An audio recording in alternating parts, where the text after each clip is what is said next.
Ya, saat kita menjalin sebuah hubungan sosial dengan orang lain, kita memiliki suatu kecenderungan untuk ingin disayangi, ingin diperhatikan, ingin dicintai. Ya, sebaliknya juga begitu, kita juga memiliki kecenderungan untuk ingin menyayangi.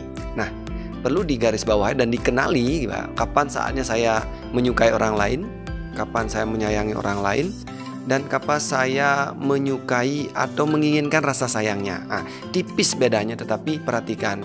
Pada saat saya berhubungan sosial dengan teman atau sahabat atau mungkin pasangan begitu, maka ketika saya menyukai satu karakter dalam diri seorang itu, mungkin dia secara fisik ya, atau secara intelektual dia, misalnya dia orang yang memiliki suatu kecerdasan begitu, atau memiliki hati yang besar, perasaan yang indah, dan juga mungkin memiliki power, semangat yang bagus, itu bisa jadi membuat kita tertarik dan suka pada dia. Nah, tetapi agak sulit dibedakan ketika dia mengarahkan rasa sukanya ke saya, atau rasa kagumnya ke saya, rasa sayangnya ke saya, maka bisa jadi saya tidak lagi menyukai orangnya, atau memang belum pernah menyayangi orangnya, atau menyukai orangnya, tapi saya menyukai rasa sayangnya. Nah, ketika itu terjadi, ya, saya nih menjalin hubungan dengan teman saya, dia suka dengan saya, kagum dengan kecerdasan saya, sehingga dia memberi perhatian, meng-catch energinya dia, memberi perhatian kepada diri saya, dan mengagumi cara-cara saya berpikir. Ya, bisa juga karena fisik saya misalnya, bisa juga.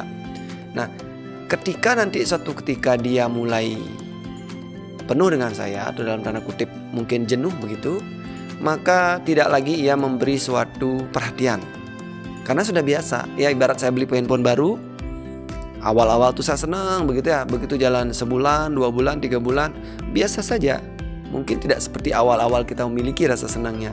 Nah, ketika rasa senang itu berkurang kepada saya dari orang lain itu, maka di situ bisa jadi dia membuat saya menangis.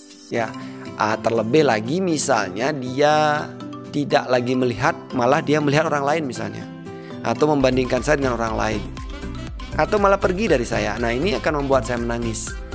Artinya gini, kalau saat ini Anda bersih tegang dengan orang, ya, entah tetangga, sahabat, pasangan, jika ia sampai membuat Anda menangis, ya sebenarnya jauh di dalam diri Anda yang dulu gitu ya, orang ini adalah orang yang sangat Anda harapkan untuk normal, biasa saja, atau perhatian dengan kita. Ya, saya berantem dengan tetangga saya sampai menangis gitu misalnya, ya, maka saya pasti dalam bawah sadar saya, tanpa saya sadari, saya ingin tetangga saya itu baik pada saya, tidak mengganggu saya. Nah, dalam kondisi seperti itu, dalam kondisi yang baik, normal, saat dia memperhatikan, saat dia menjaga hubungan baik, maka saya akan biasa saja, atau saya menjadi bahagia. Nah, artinya gini, orang-orang di luar sana yang jauh nih, yang tidak bikin Anda menangis, ya kalaupun dia mungkin nanti memberi Anda perhatian, biasa saja, Anda juga tidak terlalu dibuatnya bahagia atau buatnya senang ya. Saya bilang ini senang ya, saya bilang senang.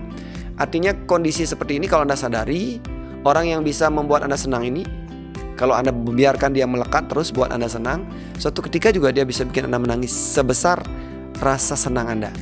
Sebesar apa rasa senang Anda pada orang, atau sebesar apa rasa senang Anda dapat karena perhatian orang pada Anda, maka sebesar itu pula dia bisa membuat Anda sedih atau sakit. Nah, perhatikan ya. Jadi hanya kita tidak sadar, kadang-kadang kita tidak sadar nih, kesel sama orang. Ya, kalau dibalik sebenarnya kekesalan itu terjadi karena kita ingin dia berlaku sebaliknya. Ya, kalau dia hilang, kita ingin dia ada. Kalau dia tidak perhatian, kita ingin dia perhatian. Kalau dia tidak sopan, kita ingin dia sopan. Kalau kita ingin dia tenang, tidak gaduh, ya. Dia gaduh nih, kita kesel kan dia gaduh, sering ribut-ribut gitu ya, ngomong kasar. Kita ingin dia ngomong halus. Ya, ada sesuatu yang hanya berbaliknya, karena ini dualitas pikiran ya. Sejatinya ini terjadi karena kita punya pikiran. Kita sendiri belum terlalu penuh di dalam, ya, belum terlalu menemukan arti kebahagiaan, ya. Arti kebahagiaan akan saya bahas di video yang tayang besok ya. Nah, kali ini, jadi ketika kita belum menemukan arti kebahagiaan, energi kebahagiaan di dalam diri, maka kita sering dibuat sedih oleh orang, kita juga sering dibuat bahagia oleh orang lain. Ya, sadari ini, sadari dengan baik, temukan poin bahagia di dalam, maka perasaan Anda tidak akan lagi terombang-ambing oleh orang lain. Sampai jumpa di video selanjutnya.